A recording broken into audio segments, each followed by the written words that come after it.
Segundo o Instituto Nacional de Câncer, no Brasil são esperados 704 mil novos casos de câncer para cada ano do triênio 2023-2025. Segundo a Organização Mundial da Saúde e a Agência Internacional de Pesquisa em Câncer, apenas o Brasil registrará 1,15 milhão de novos casos até 2050. Bastante, hein?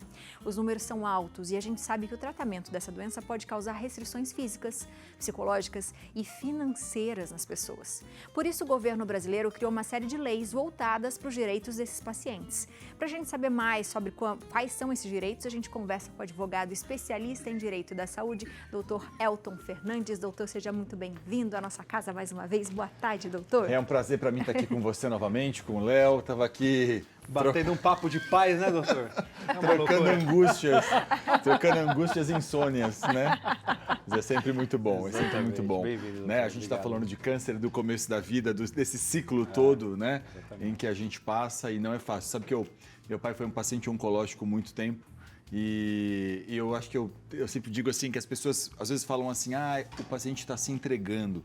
E muitas vezes não é isso, sabe, Abi? Uma coisa que eu aprendi com os médicos é que o paciente oncológico, muitas vezes, a quimioterapia, a radioterapia, tudo isso tem um efeito no organismo muito duro. É devastador, doutor. Devastador. Então, assim, acho que tem uma coisa que eu digo sempre para as famílias, que é assim, não acreditem nessa coisa de estar se entregando, porque no final de contas, todo mundo quer viver, né? Todo mundo quer aproveitar, desfrutar da vida, né? Se o paciente está ali amuado, tal, provavelmente é uma questão química mesmo.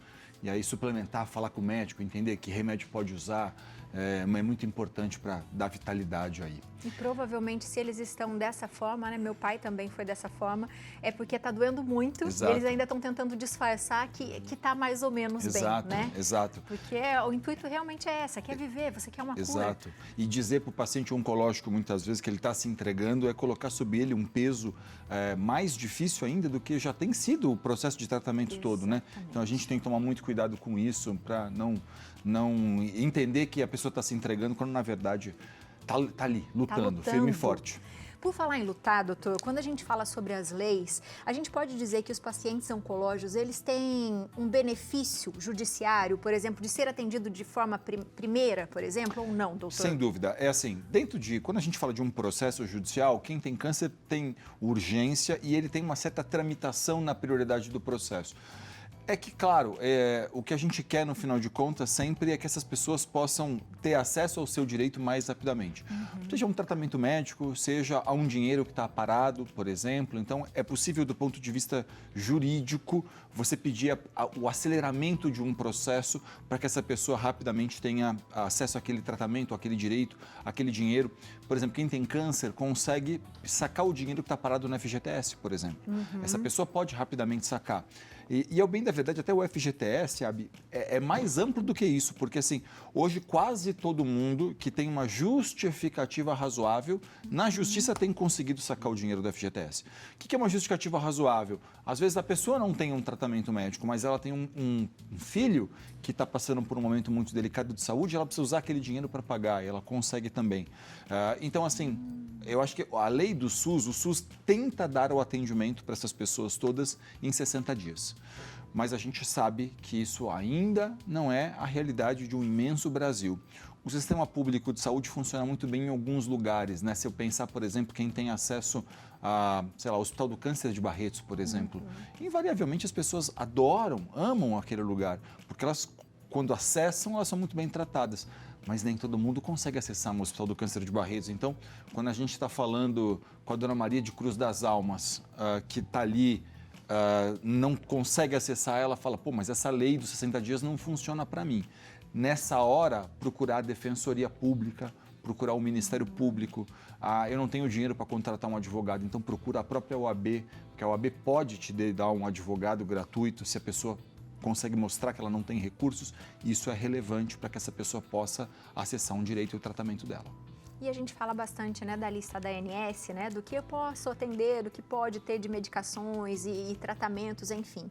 E a gente já falou algumas vezes sobre isso. Quando a gente fala de um paciente oncológico, doutor, quais são os direitos dele em relação a esse atendimento, a esse tratamento, à medicação, por exemplo? Perfeito. Um paciente oncológico, ele tem uma cobertura bastante ampla hoje pelos planos de saúde. Ele deve ter direito à quimioterapia, à radioterapia, mesmo cirurgia robótica, por exemplo. Hoje a Justiça tem dito sempre que, havendo justificativa técnica, o que a gente gente chama de justificativa técnica? Um bom relatório médico que explique o porquê que isso é científico, o porquê que ou está no rol da ANS é automática a cobertura. Um plano de saúde deve fazer a liberação. Mas mesmo aquilo que não está no rol hoje, a própria lei diz que o plano deve fornecer se houver evidência científica. E aí o importante é que o médico faça um bom relatório subsidiando esse paciente, explicando por que naquele caso especificamente aquele medicamento é importante. A parte expressiva da oncologia trabalha com o que a gente chama de medicamento off-label, que é, não está na bula a indicação para o caso, mas às vezes a particularidade daquele paciente faz com que só aquele medicamento, que nem está indicado na bula propriamente, faz com que ele possa se tratar adequadamente. E a justiça tem entendido isso de uma maneira muito tranquila, dizendo, se houver respaldo técnico científico, porque a gente não está aqui falando que é de uma coisa, de um charlatanismo ou de uma coisa que é qualquer indicação tal. Não, a gente está falando de ciência mesmo, de uma prescrição em que alguém estudou e alguém está dizendo, tem aqui estudos que corroboram a indicação. Esse paciente deve ter acesso a isso também. Doutor, até mesmo casos ou tratamentos, por exemplo, experimentais. Assim, eu estava conversando com a Abby esses dias sobre isso, sobre algo que eu vi na TV, sobre células que você ingere, as suas próprias células, né, saudáveis, mas é algo muito restrito ainda. Perfeito. Até mesmo esse tipo de tratamento é possível o paciente ter? Essa é uma pergunta ótima, porque provavelmente essa é a terapia que a gente chama de CAR-T-cell. A terapia CAR-T-cell é uma terapia gênica extremamente importante que tende a revolucionar o tratamento do câncer pelos próximos anos. O que a ciência hoje já consegue, os médicos às vezes brincam me explicando essas coisas, eles falam assim, Elton, antes é como se eu lançasse uma bomba no organismo do paciente, porque essa bomba, no final de contas, quando você joga, ela devasta tudo o que está ali. Hoje a gente já tem medicamentos que eles falam assim, não é mais uma bomba, é um míssil, porque eu vou atacar especificamente aquela célula cancerígena. Então isso a gente já teve um avanço grande na medicina, que são, sobretudo, os medicamentos que eles chamam de drogas conjugadas, que são, eles falam assim, é um míssil teleguiado, eu não jogo mais uma bomba no organismo, eu jogo ali um míssil que vai atacar a célula. Esse tratamento do CAR-T-cell é um tratamento revolucionário em que a justiça tem várias decisões determinando a cobertura das operadoras de planos de saúde. Problema, ele é caríssimo. A gente está falando de algo em torno de 2 milhões, 2 milhões e meio, 3 milhões de reais. Então a justiça olha com muita parcimônia para dizer o seguinte, se o paciente, por exemplo, será que ele não pode ser curado com linhas de tratamentos mais baratas e às vezes igualmente eficaz? Mas se a gente chegar num ponto em dizer assim, não tem como, essa aqui é o momento, isso aqui tecnicamente é o adequado, esse paciente provavelmente não vai ter a cobertura pela operadora direto, mas ele poderia então buscar na justiça fazer essa demonstração. E tem vários casos em que os pacientes conseguiram. Tá? Essa é a terapia CAR-T-cell. Ela é cara porque basicamente é isso. Ele retira do organismo do paciente algumas células, manipula em laboratório e injeta novamente naquele paciente para que o próprio organismo dele possa produzir essa resposta que levará a ele a uma cura. Que é incrível, né? Incrível. 45 minutos de tratamento, é uma coisa super rápida. Exato, é incrível.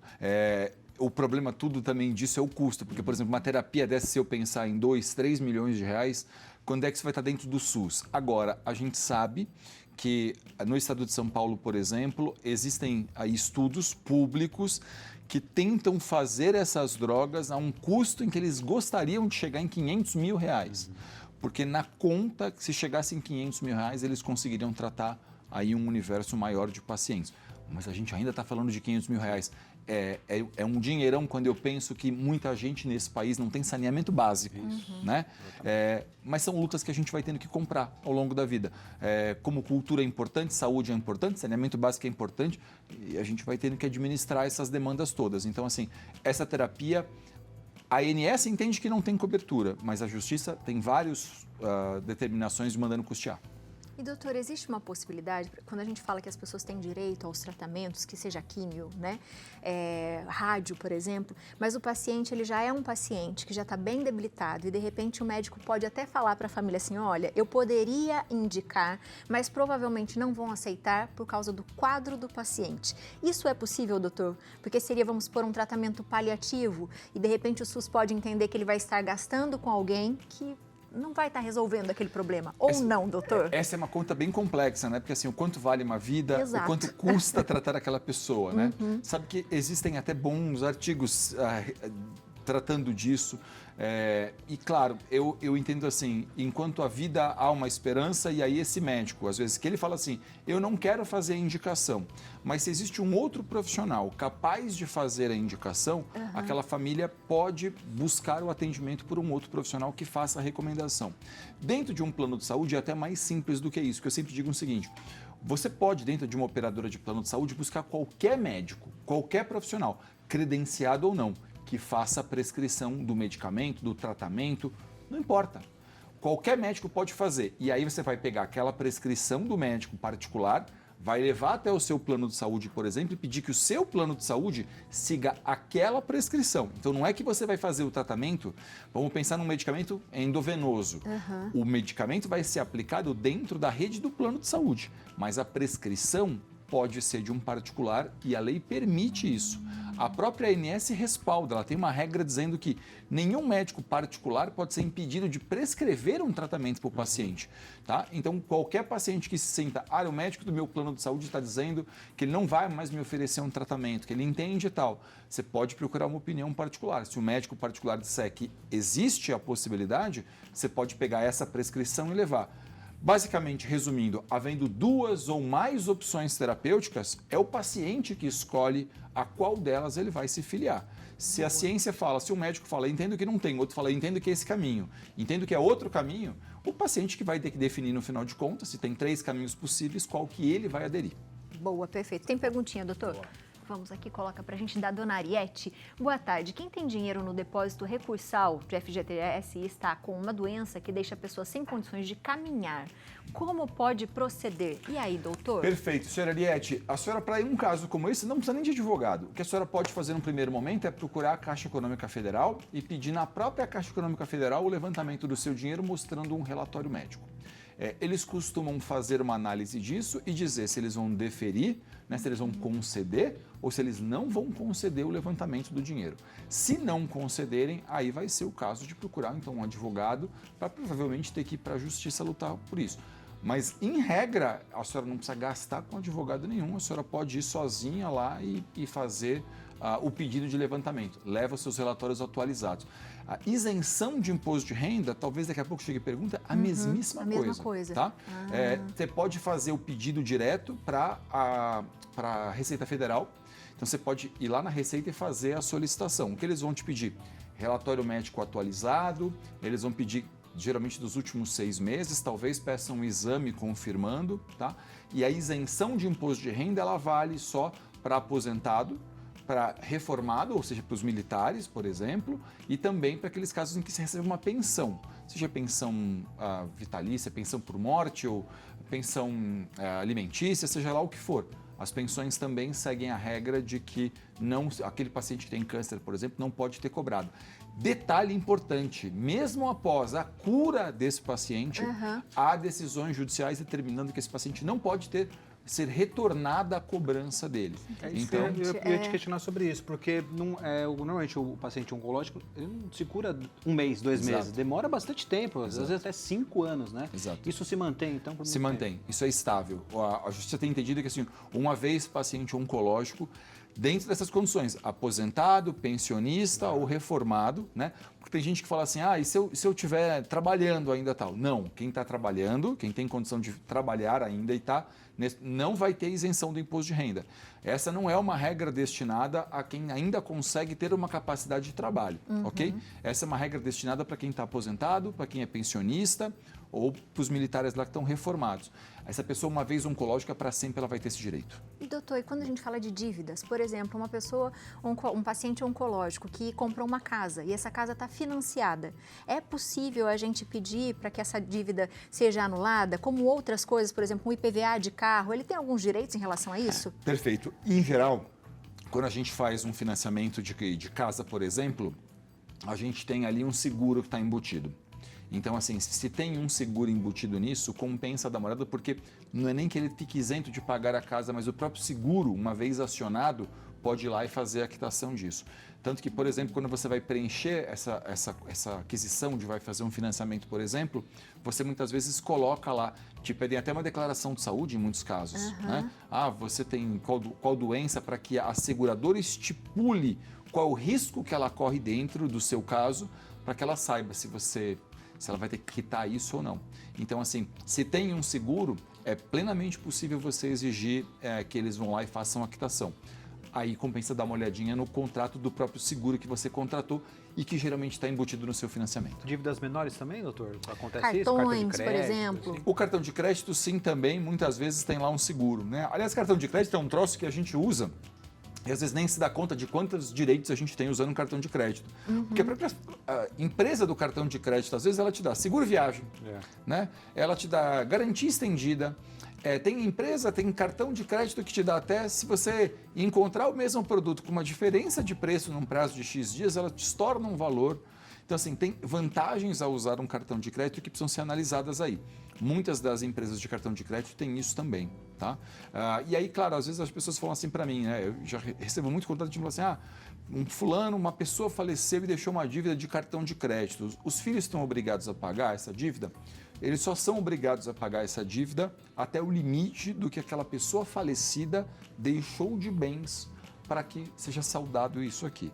Se não deixou bens, se não deixou dinheiro, se não deixou renda, não tem que pagar nada. Não tem que pagar nada. Interessante. Boa. Tem mais uma perguntinha, doutor? Ana Dias, boa tarde. Tem um dependente que está passando por tratamento de câncer. Isso me isenta da declaração do imposto de renda? E aí, doutor? Não, o dependente está passando por um tratamento de câncer, não isenta a pessoa principal da declaração de imposto de renda.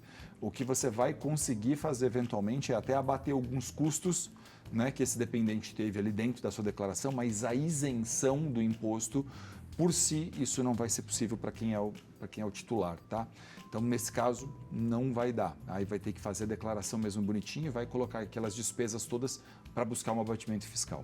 Em relação a carros, doutor, também tem gente que fala assim, eu posso ter um desconto na hora de comprar um automóvel, por exemplo, como as pessoas portadoras de deficiência. Existe isso também para pacientes oncológicos ou não, doutor? Na verdade, pelo fato de ser oncológico propriamente, não, mas muitas vezes pelo fato de esse paciente ter uma diminuição da sua força, por exemplo. Se eu pensar que o paciente, uma mulher, por exemplo, que teve um câncer de mama, às vezes ela teve que tirar os linfonodos e aí ela tem uma dificuldade de mobilidade, então o carro tem que ser automático. Essa mulher já consegue entrar na regra, muitas vezes, da deficiência, ok? Então, a deficiência, no final de contas, a gente não vai utilizar aquele critério de eu estou vendo que a pessoa é deficiente, ela não consegue. Não é só isso. Dentro de um tratamento médico que diminua a força, diminua a capacidade da pessoa, por exemplo, que, claro, permite que ela maneje um carro com segurança, sim. mas que diminua um pouco dessa capacidade, ela vai conseguir também ali ser enquadrada nisso. Para IPVA, tem várias leis estaduais, porque o IPVA é estadual que prevê a isenção. Tá? Então aí compensa sempre a pessoa ir dar uma olhadinha no estado em que ela está para buscar a isenção do IPVA, porque assim, muitas vezes é isento. E mesmo se a pessoa de repente vem a óbito, por exemplo, a família pode recorrer a isso? Sim, pode também. Aliás, por exemplo, uma cidade como São Paulo, o paciente oncológico que avisa a prefeitura, por exemplo, que ele é um paciente oncológico ou que a família aprova um vínculo mostrando que depende daquele veículo para levar aquele paciente oncológico para tratamento, como a gente tem rodízio na cidade de São Paulo, né, isenta do rodízio, inclusive. Então, assim, a pessoa pode ficar isenta do rodízio nessa situação. Muita gente acaba não sabendo disso e eu sei que para as famílias, às vezes, isso porque a gente está conversando, às vezes a família fala, não, porque só posso ir a tal hora, porque tem que sair mais cedo por conta do rodízio. Não, se tem um paciente oncológico em casa, pode pedir a isenção do rodízio, porque eles vão anotar a placa, cadastrar a placa, e mesmo que você tome uma multa, a multa não chega para você pelo rodízio. Que interessante isso. A gente tem um depoimento, vamos assistir eles juntos. Eu estou aqui hoje para falar da luta e da vitória da Marina, a minha filha, que foi uma grande vencedora. Em 2021, a Marina foi diagnosticada com um tipo de câncer, até então raro, de herança genética, o leomiosarcoma de partes mole. E a primeira parte que ele atinge é a coxa e logo em seguida, por volta de maio ou junho, ela descobriu ela teve esse diagnóstico e aí em setembro ela fez a cirurgia para retirada deste nódulo na coxa. Logo depois descobriu-se que ele já estava no pulmão e daí ela deu início ao tratamento também de quimioterapia. Esses 2 tratamentos, a cirurgia, a radioterapia e a quimioterapia, foi feito pelo SUS. Quando ela foi fazer o exame de sangue para tomar mais uma sessão de quimioterapia, foram descobertas que ela estava grávida. E apesar da Marina estar bem debilitada por conta da dificuldade da perna, ela já estava com o pulmão comprometido, ela teve uma gravidez tranquila e a Olivia nasceu. A Olivia é perfeita, graças a Deus ela não tem nada. A Marina foi assim o nosso exemplo, mas nunca deixou de sorrir.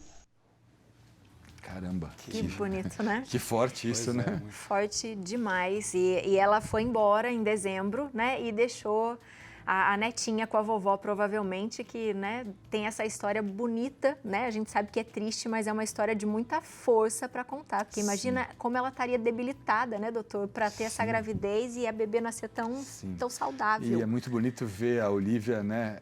Ver como é o ciclo da vida, né? A gente brinca e fala assim, a vida tem 100% de letalidade, né? Todos nós, em algum momento, não estaremos mais aqui, por isso a gente tem que saber dosar e aproveitar. Mas assim, eu imagino o carinho dessa avó com essa filha, né? E saúde, muita saúde para a Olivia aí. E assim, eu acho que assim, não apenas por ter uma filha, né? Mas enquanto a gente lembra de alguém com carinho, essa pessoa não morreu. Enquanto a gente tem viva a memória, a lembrança, né? Enquanto ela está presente aqui, pelo exemplo que deixou para a gente, no final de contas, pelas histórias que a gente pode contar de cada uma dessas pessoas, essas pessoas estão conosco. A gente vai carregando conosco um pouquinho de cada pessoa que passa pela nossa vida. Eu lembro com muito carinho sempre daquelas pessoas que me antecederam, da minha avó, que partiu há muito tempo. Já ouvi você contando da sua avó também. Enfim, então assim, muita saúde aí para a Olivia, porque essa decisão, né, da Marina não é a decisão mais fácil, não é a decisão mais tranquila. Nessa hora também não tem decisão certa ou errada, mas assim, que linda a história e a vida e que é bom celebrar a Olivia com a gente hoje. Muita saúde para ela. E a Olivia tem alguns direitos, doutor, também, nesse sentido? A Olivia pode ter, eventualmente, ali alguma questão relativa à pensão, né, da própria Marina, por exemplo. Esse seria um caso interessante para que um advogado previdenciário pudesse tratar, porque pode ter alguma questão relativa a isso, sim. Depende ali se ela contribuía com o INSS, depende ali de alguma, mas ela pode ter esse direito. E qualquer dúvida, né, doutor? É bom sempre a gente consultar, porque é o que a gente está falando, a gente às vezes eles têm tantos direitos e numa situação dessa em que as pessoas estão frágeis, a família está frágil, a gente pensa só numa cura que de repente nem é a cura que a gente espera, Deus dá outro tipo de cura pra gente, mas é necessário saber desses tipos de direitos, né, doutor? É verdade. E sabe que em plano de saúde, por exemplo, eu vejo as pessoas às vezes pagando, se descapitalizando, perdendo dinheiro para pagar. E hoje a gente tem uma coisa num plano de saúde que chama de portabilidade. As pessoas precisam entender isso e pesquisar sobre portabilidade para que, mas eu estou tratando um câncer.